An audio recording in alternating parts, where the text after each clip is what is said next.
ஸ்ரீ குருபியோ நமக. அனைவருக்கும் நமஸ்காரம். இன்று மாக சுக்ல துவாதசி, வாத்திராஜர் அவதார தினம், வராக துவாதசி மற்றும் தைவள்ளிக்கிழமையுடன் கூடிய பிரதோஷ தினம் இணைந்துள்ள அற்புதமான நாள். இந்த நன்னாளில் நாம் ஹயக்ரீவரின் அருள் பெற்ற ஸ்ரீ வாத்திராஜரின் சரித்தம் அறிந்து வாத்திராஜர் அருளிய ஸ்ரீ ஹயக்ரீவ சம்பதா ஸ்தோத்திரம் சொல்லலாம். இது ஒருவரது பாபத்தை போக்கும் சக்தி வாய்ந்தது. பாபம் நீங்க வறுமையும் துன்பமும் நீங்கும். அத்துடன் ஞானமும் கங்கா பிரவாகமாக வாக்சித்தியும் கொடுக்கும் சக்தி வாய்ந்தது. மேலும் இந்த பிரதோஷ தினத்தில் வசிஷ்டர் அருளிய தாரித்ர துக்க தகன சிவஸ்தோத்திரமும் சொல்லலாம். இது ஒருவரது எப்பேற்பட்ட கஷ்டம், கடன், தரித்திரம் என அனைத்தும் போக்கும் சக்தி வாய்ந்த ஸ்தோத்திரம். நாம பதிவுக்குள்ள போகலாம். எப்போதுமே கல்விக்கு தனி சிறப்பு உண்டு. கற்றோருக்கு சென்ற இடமெல்லாம் சிறப்பு. கல்வி செல்வமே உயர்ந்த செல்வம். அந்த கல்விக்கு அதிபதியாய் நாம் அனைவரும் வணங்குவது சரஸ்வதி தேவியை. அந்த சரஸ்வதிக்கும் ஒரு குரு உண்டு. அவரே ஞான குருவான ஹயக்ரீவர். அம்பிகையின் நாமங்களை உலகுக்கு அகத்தியர் வாயிலாக லலிதா சகஸ்ரநாமமாக வெளிப்படுத்தியவர் ஹயக்ரீவரே. ஞானமும் கல்வியும் நமக்கு இரு கண்கள். அழிவற்ற ஆனந்தத்தை தரக்கூடியது ஞானம் ஒன்று மட்டுமே. அத்தகைய ஆனந்தத்தையும் ஞானத்தையும் கல்வியையும் பெற ஹயக்ரீவரை நாம் தியானிக்க வேண்டியது அவசியம். அறியாமை என்னும் இருளிலிருந்து ஞானமாகிய ஒளியை நோக்கி நம்மை அழைத்து செல்லும் ஞான ஆச்சாரியனாக விளங்குகிறார் ஹயக்ரீவர். இந்த ஹயக்ரீவரின் அருள் பெற்றவர் ஸ்ரீ வாத்திராஜர். மத்வாச்சாரியார் பற்றி நாம் நேற்றைய பதிவில் பார்த்தோம். அந்த மத்வாச்சாரியாரால் நிர்மாணிக்கப்பட்ட அஷ்ட மடங்களில் ஒன்று சோதை மடம். அந்த மடத்தின் பீட்டாதிபதியாகவும் பிறக்கும் போதே தங்க தாம்பாளத்தில் ஏந்தப்பட்டவர். பிறந்ததிலிருந்து ஸ்ரீமடத்தின் அபிஷேக பாலை உண்டு வளர்ந்தவர். இவ்வளவு சிறப்புக்குரிய ஸ்ரீ வாத்திராஜர் பற்றி நாம் இந்த தினத்தில் தெரிந்து கொண்டு குருவருளை பெறுவோம். பரீட்சை நேரமாதலால் அனைவரும் இவரது சரித்தம் அறிந்து குழந்தைகள் வெற்றி பெற வேண்டிக் கொள்ளலாம். நம்ம பதிவுக்குள்ள போகலாம். மத்வரின் வழியை பின்பற்றுபவர்களுக்கு அவர் ஸ்தாபித்த 8 மடங்கள் பற்றி தெரிந்திருக்கும். நாம் நேற்றைய பதிவில் பார்த்தோம். அந்த 8 மடங்களின் தலைமை குருவாக இருப்பவரே மாறி மாறி அந்த உடுப்பி ஸ்ரீ கிருஷ்ணன் கோவிலை மேற்பார்வை செய்து வருகின்றனர். இன்றளவும் அப்படியே நடக்கிறது. அதில் ஒன்று சோதை மடம். அதன் குருவாக தலைமை குருவாக இருந்தவர் வாகீச தீர்த்தர். அந்த வாகீச தீர்த்தர் ஒரு முறை ஒரு ஊருக்கு சென்றிருந்தார். அப்போ ஒரு தம்பதிகள் அவர்கிட்ட காலில் விழுந்து ஆசீர்வாதம் வாங்குறா. எங்களுக்கு கல்யாணமாகி ரொம்ப நாளா குழந்தை பேர் இல்ல, அதனால உங்களோட ஆசீர்வாதம் வேணும் அப்படின்னு சொல்லி கேட்கிறா. வாகீச தீர்த்தர் ஒரு மகான் இல்லையா, நடக்க போவதை அறிந்தவர். அதனால அவர் சொல்றார், உங்களுக்கு குழந்தை பிறக்கும், அதுவும் ஆண் குழந்தையாகவே பிறக்கும். ஆனால் அந்த குழந்தை பிறந்த உடனேயே நீங்கள் அதை எங்களுடைய மடத்துக்கு குழந்தையை தந்து விட வேண்டும், அதற்கு சம்மதமான்னு சொல்லி கேட்கிறார். தம்பதிகள் கொஞ்சம் தடுமாறினர். பேசாம அப்படியே நின்னுண்டு மகானையே பாக்குறா. இவாழ்த்து இப்படி சொன்னா புரியாது அப்படின்னு சொல்லிட்டு வாகீச தீர்த்தர் சொல்றார், சரி நான் ஒரு யோசனை உங்களுக்கு சொல்றேன். பிறக்கும் குழந்தை வீட்டுக்குள்ள பிறந்தா அந்த குழந்தை உங்களுக்கு, ஆனா வீட்டுக்கு வெளியே பிறந்தா அந்த குழந்தை ஸ்ரீமடத்துக்கு, இது சம்மதமா அப்படின்னு சொல்லி கேட்கிறார். அவளுக்கு போன உயிரை திரும்பி வந்தது போல இருந்தது. சரி நம்ம வீட்டுக்கு வெளியில பிறந்தா பாத்துக்கலாம், வீட்டுக்குள்ளேயே பிறக்கிற மாதிரி நம்ம வச்சுக்கலாம், சரி அப்படின்னு சொல்லி ஒத்துக்கிறா. வாகீச தீர்த்தர் அவளுக்கு மந்திராட்சதையும் கொடுத்து அவளை ஆசீர்வாதம் பண்ணி அனுப்புறார். 2 பேரும் வீட்டுக்கு வந்துடுறா. வாகீச தீர்த்தரின் வாக்கும் பலித்தது. கௌரிபாயின் வயிற்றிலும் ஒரு குழந்தை உதித்தது. பட்டருக்கு தான் கவலை ரொம்ப அதிகமாச்சு. மனைவிய கண்ணும் கருத்துமா பாத்துக்கிறார். அவளை வெளியே எங்கேயுமே அனுப்பாம தானே எல்லா வெளி வேலைகளையும் கவனிச்சுன்னு வர. ஒரு வீட்டுக்கு பின்னாடி கொல்ல பக்கத்துக்கு கூட தன்னுடைய மனைவிய அவர் எந்த இடத்துக்குமே அனுப்புறது இல்ல. இப்படி இருந்தா எப்படியா இருந்தாலும் பிரசவம் வீட்டுக்குள்ளேயே தான் நடக்கும் அப்படின்னு ஒரு நம்பிக்கையோடைய அவ இருக்கா. நாட்கள் இப்படியே நகர்ந்தது. கௌரிபாய் நிறை கர்ப்பிணியானா. வீட்டுக்கு திடீர்னு ஒரு விருந்தினர் வரா. வேற வழி இல்ல. அதனால கர்ப்பிணியான அந்த கௌரிபாயை சாப்பாடெல்லாம் தயார் செய்து அவளுக்கு பரிமாறி அவளை கவனிக்கிறா. அப்போ அத மாதிரி பரிமாறி இருக்கிற போது அவ வீட்டு கொல்ல பக்கம் திறந்திருக்கு. அங்கேருந்து ஒரு மாடு உள்ளுக்குள்ள வருது. அது அவரோட வீட்டை சேர்ந்த மாடு இல்ல, வேற எங்கேருந்தோ ஒரு மாடு வருது.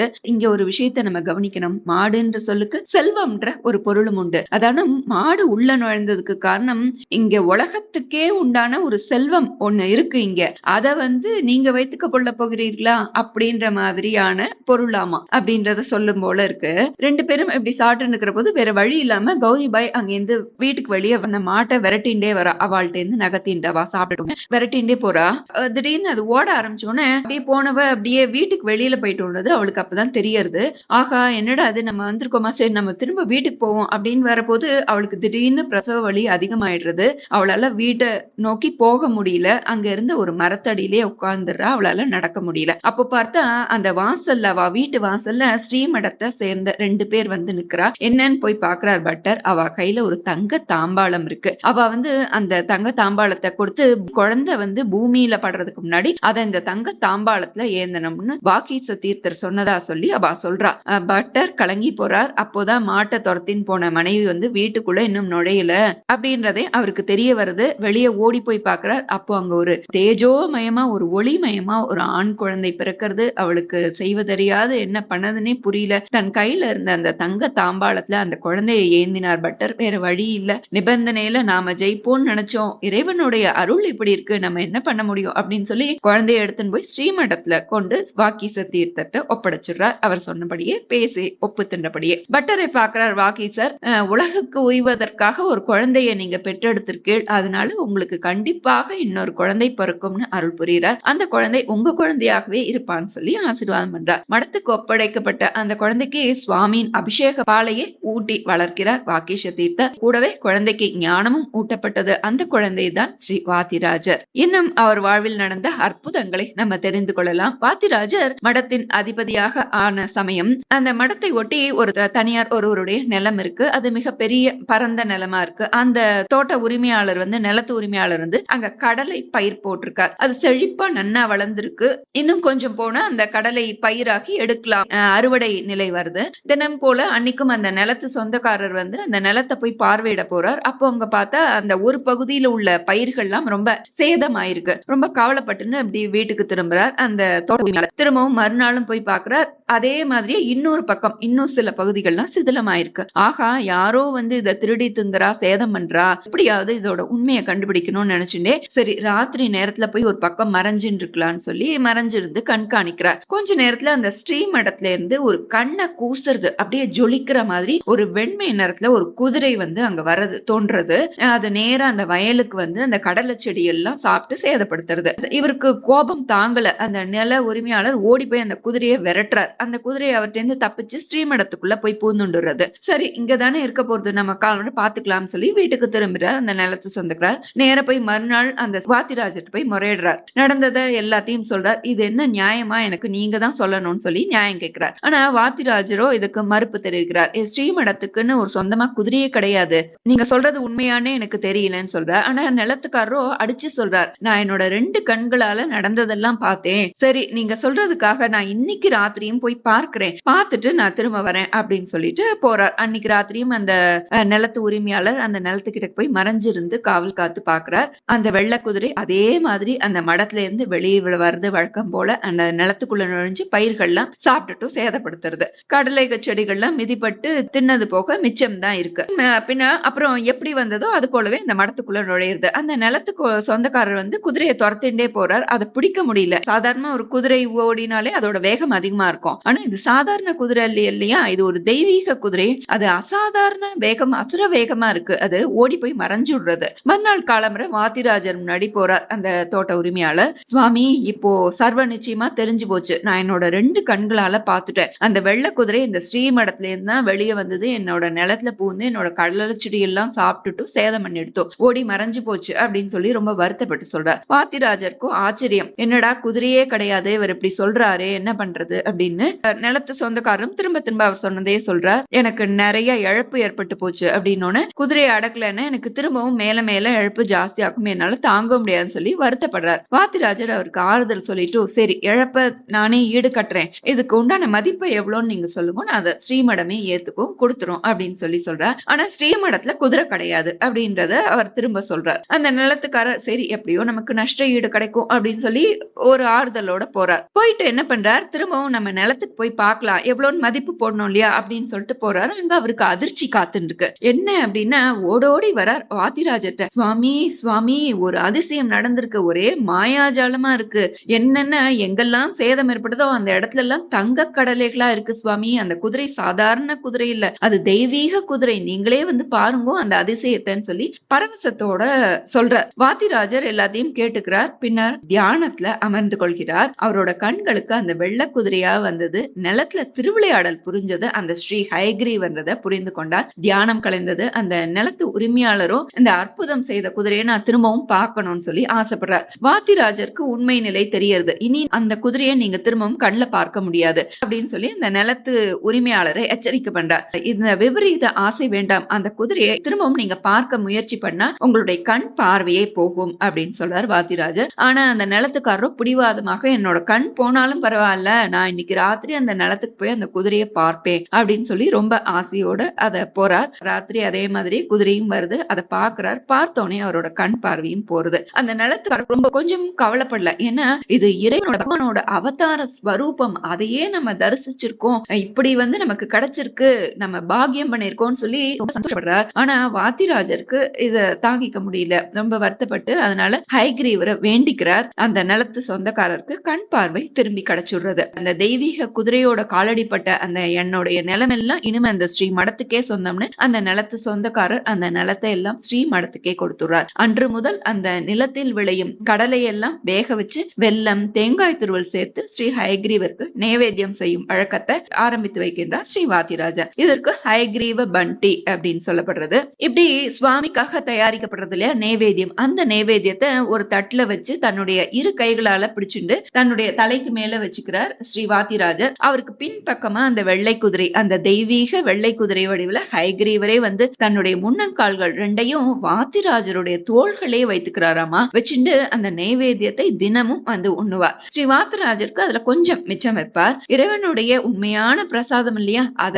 வாத்திராஜரும் தினமும் சாப்பிடுவார். இது டெய்லி நடந்து வந்தது. எங்க போனாலும் ஒரு சிலருக்கு சில விஷயங்கள் பிடிக்காம போகும் இல்லையா, உலக நியதிக்கு ஏற்ப இங்கேயும் இந்த ஸ்ரீமட்டத்திலையும் சில பேருக்கு இந்த ஸ்ரீ வாத்திராஜருடைய வெள்ளை குதிரை வடிவுல ஸ்ரீ ஹயக்ரீவரே நேர்ல சாப்பிடுறதையும் நம்ப முடியல. அதோடு மட்டும் இல்லாம ஸ்ரீ வாத்திராஜருடைய புகழ் கீர்த்தி மேல மேல அதிகரிச்சுட்டே இருக்கு. அதை பார்த்து பொறாமை உண்டாகிறது. அதனால வாத்திராஜர் தினமும் நைவேத்தியம் பண்றாரு இல்லையா கடலை பிரசாதம், அதை தெரிஞ்சுக்கிறா. அதுல அந்த நைவேத்தியத்துல விஷம் கலந்துடுறா. வழக்கப்படி அந்த பகவான் சாப்பிடுவார், வாத்திராஜரும் சாப்பிடுவார். அதனால வாத்திராஜர் இறந்து படுவார் அப்படின்னு அவ நினைச்சுக்கிறா. ஒரு நாள் அதுபடியே நைவேத்தியத்துல விஷத்தை கலந்து வச்சுடுறா. ஆனால் தன்னுடைய பக்தன் ஒருவன் அநியாயமா இறந்து போறத பகவான் பார்த்துன்னு சும்மா இருப்பாரு? பக்தனை எப்பாடு பட்டானும் காக்க மாட்டாரா என்ன? அது போலவேதான் இங்கவும் நடந்தது. விஷயத்தை புரிந்து கொண்டார் குதிரை வடிவில் வந்த ஸ்ரீ ஹயக்ரீவர். அன்றைய பிரசாதம் முழுவதையுமே அவரையே சாப்பிட்டு மயங்கி கீழே விழுந்துறார். ஏதோ நடந்திருக்கு, இந்த பிரசாதம் மிச்சம் இல்ல அப்படின்றத போதே புரிஞ்சுக்கிறார் வாத்திராஜர். குதிரை மயங்கி போய் கீழே விழறத பார்த்துட்டு பகவான் தியானம் பண்றார். அப்போ தியானம் பண்ணி வாத்திராஜ குள்ளா அப்படின்ற ஒரு வகை கத்திரிக்காயை வேக வைத்து அந்த குதிரைக்கு கொடுக்கிறார். அந்த விஷம் நீங்கி அந்த குதிரை துள்ளி குளிச்சு எழுந்துக்கிறது. அதனால ஒவ்வொரு வருஷமும் ஆவணி மாதம் திருவோண நட்சத்திரத்துல வரும் ஹயக்ரீவ ஜெயந்தி அன்று இந்த நைவேத்தியத்தை ஸ்ரீ ஹயக்ரீவருக்கு அனைவருமே செய்து வழிபடலாம். ரொம்ப விசேஷத்திற்குரியது. ஸ்ரீ வாத்திராஜர் அதன் பின்னர் பல ஆண்டுகள் வாழ்ந்திருந்து ஸ்ரீ கிருஷ்ணருக்கும் ஸ்ரீ ஹயக்ரீவருக்கும் தொண்டுகள் பல புரிந்து கிபி 1600ஆம் ஆண்டு சோதய மடத்தில் பிருந்தாவன பிரவேசம் செய்தார்.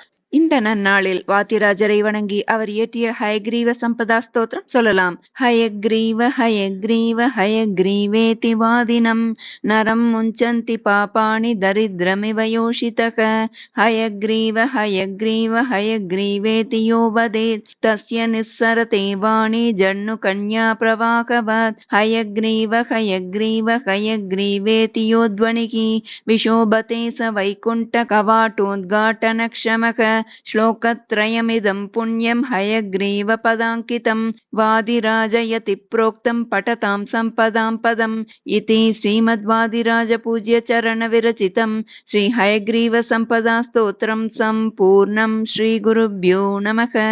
दारिद्र्य दहन शिव स्तोत्रम्. विश्वेश्वराय नरकार्णवतारणाय कर्णामृताय शशिशेखरधारणाय कर्पूरकान्तिधवलाय जटाधराय दारिद्र्यदुःखदहनाय नमः शिवाय गौरीप्रियाय रजनीशकलाधराय कालान्तकाय भुजगाधिपकङ्कणाय गङ्गाधराय गजराजविमर्दनाय दारिद्र्यदुःखदहनाय नमः शिवाय भक्तिप्रियाय भवरोगभयापहाय उग्राय दुर्गभवसागरतारणाय ज्योतिर्मयाय गुणनामसुनृत्यकाय दारिद्र्यदुःखदहनाय नमः शिवाय चर्मम्बराय शवभस्मविलेपनाय बालेक्षणाय मणिकुण्डलमण्डिताय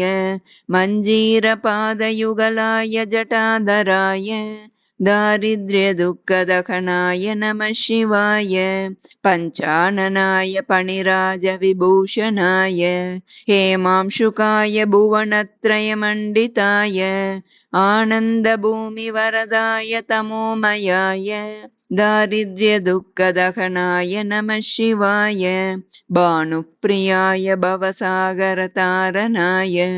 कालान्तकाय कमलासनपूजिताय नेत्रत्रयाय शुभलक्षणलक्षिताय दारिद्र्यदुःखदहनाय नमः शिवाय रामप्रियाय रघुनाथवरप्रदाय नागप्रियाय नरकार्णवतारणाय पुण्येषु पुण्यभरिताय सुरार्चिताय दारिद्र्यदुःखदहनाय नमः शिवाय मुक्तेश्वराय फलदाय गणेश्वराय गीतप्रियाय वृषभेश्वरवाहनाय मातङ्गचर्मवसनाय महेश्वराय दारिद्र्यदुःखदहनाय नमः शिवाय वसिष्ठेन कृतं स्तोत्रं सर्वरोगनिवारणं सर्वसम्पत्करं शीघ्रं पुत्रपौत्रादिवर्धनं त्रिसन्ध्यं यः पठेन्नित्यं